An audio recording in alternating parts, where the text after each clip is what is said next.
Welcome to our series on the life of one of the most notorious serial killers in American history, Ted Bundy.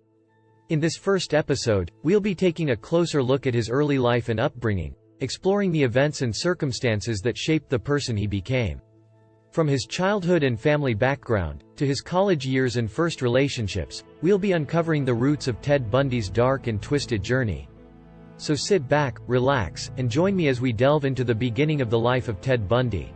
Ted Bundy, born as Theodore Robert Cowell, was brought into the world on November 24, 1946 by Eleanor Louise Cowell, also known as Louise, at the Elizabeth Lund Home for Unwed Mothers in Burlington, Vermont. The identity of his biological father remains a mystery. His birth certificate lists Lloyd Marshall, a salesman and U.S. Air Force veteran, as his father, but another copy lists his father as unknown. According to Louise, she had an encounter with a war veteran named Jack Worthington, who left her when she became pregnant. Records show that several men named John Worthington and Lloyd Marshall lived close to Louise during the time of Bundy's conception. Some members of the family have speculated that Louise's father, Samuel Cowell, who was known for his abusive behavior, could have been Bundy's father.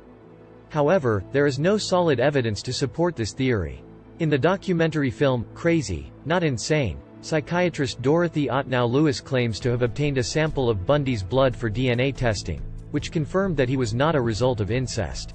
For the first 3 years of his life, Ted Bundy was raised as the son of his maternal grandparents, Samuel Knecht Cowell and Eleanor Miriam Cowell, in their Philadelphia home. This was done to avoid the social stigma associated with having a child outside of wedlock at the time. Ted, as well as friends and family, was led to believe that his grandparents were his parents, and that his mother was his sister. Although the truth was eventually uncovered, the circumstances surrounding this discovery are unclear. Ted told a girlfriend that he found out after a cousin showed him his birth certificate, while he told biographers that he discovered the truth himself. Ann Rule, a biographer and true crime writer who knew Bundy personally, wrote that he only found out about his real parentage in 1969 when he located his original birth record in Vermont. Bundy held a lifelong resentment toward his mother for never talking to him about his father and for leaving him to find out the truth on his own. Ted Bundy's childhood showed early signs of disturbing behavior. His aunt, Julia, remembered waking up to find herself surrounded by kitchen knives with a smiling 3-year-old Ted standing nearby. A childhood neighbor, Sandy Holt, described him as a bully who relished in terrorizing people and exerting power through causing pain and fear. Bundy's upbringing was marked with conflicting accounts of his grandparents. In some interviews, he spoke fondly of them, but in others, he painted a much darker picture. According to him and other family members, his grandfather was a cruel man who was abusive and showed bigotry towards others. However, some local residents remembered Samuel Cowell as a kind and eccentric person, leading to the possibility that the negative portrayal may have arisen to explain why his grandson became a serial killer. On the other hand, Bundy's grandmother was described as timid and obedient, undergoing therapy for depression. Despite this, some family members stated that she was not mentally ill, but rather confined to her home due to a stroke caused by being overweight.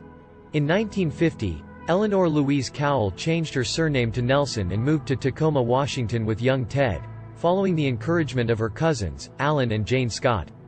It was there she met Johnny Culpepper Bundy, a hospital cook, at an adult singles event at the local First Methodist Church. They got married later that year, and Johnny formally adopted Ted. The couple went on to have 4 children together, but despite Johnny's efforts to bond with Ted through family activities like camping trips, Ted remained emotionally distant from him. According to a girlfriend of Ted's, he would often complain about Johnny, saying that he wasn't his real father, wasn't very intelligent, and didn't earn a lot of money. Bundy's recollection of his teenage years in Tacoma varied throughout his life. In interviews with Michaud and Ainsworth, he admitted to rummaging through trash cans in search of images of naked women.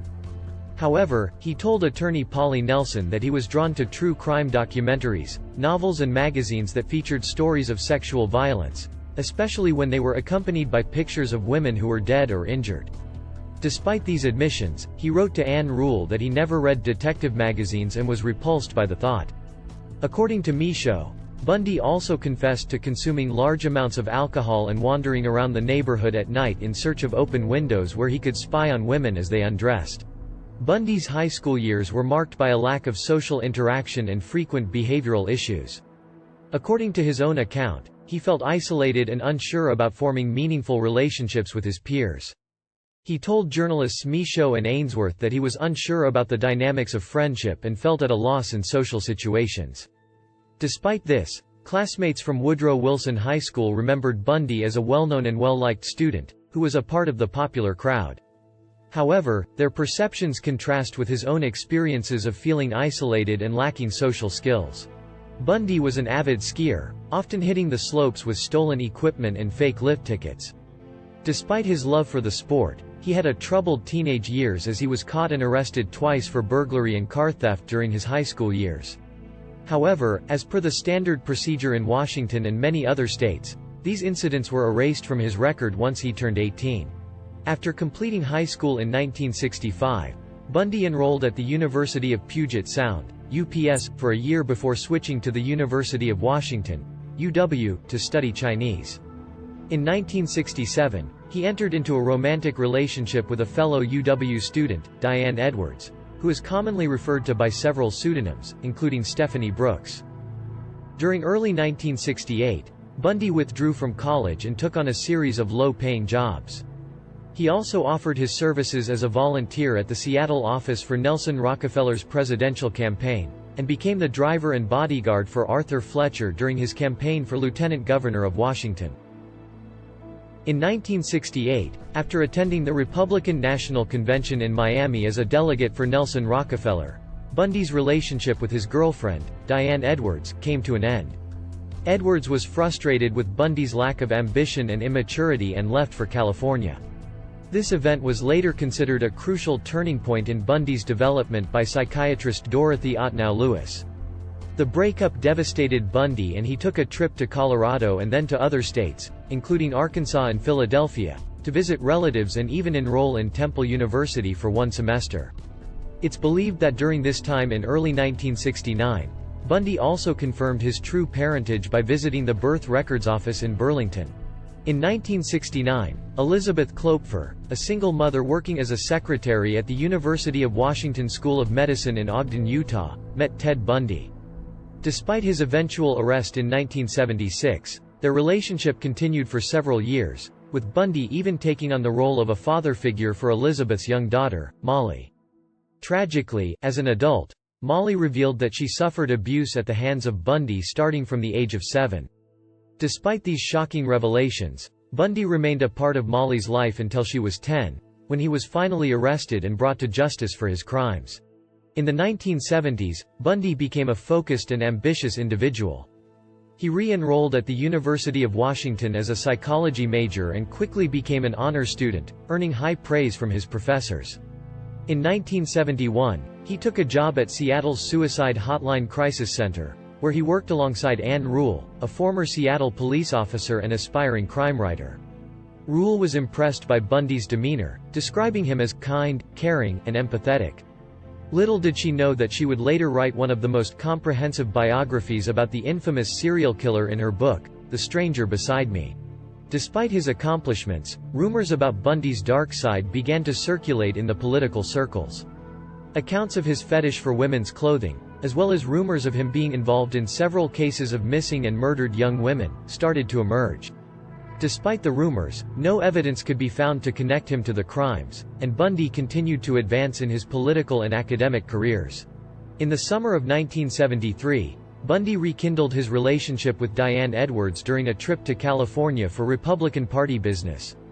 Edwards was impressed with Bundy's transformation into a driven and dedicated professional, with a bright future in law and politics. Despite dating Edwards, Bundy also kept up his relationship with Elizabeth Klopfer, without either woman being aware of the other. In the fall of 1973, Bundy enrolled in the University of Puget Sound Law School and continued to pursue his relationship with Edwards, even discussing marriage and introducing her to Ross Davis as his fiancé. In early 1974, after abruptly ending his relationship with Edwards without explanation, Bundy stopped attending classes at law school and started skipping classes. The disappearance of young women in the Pacific Northwest also started around this time.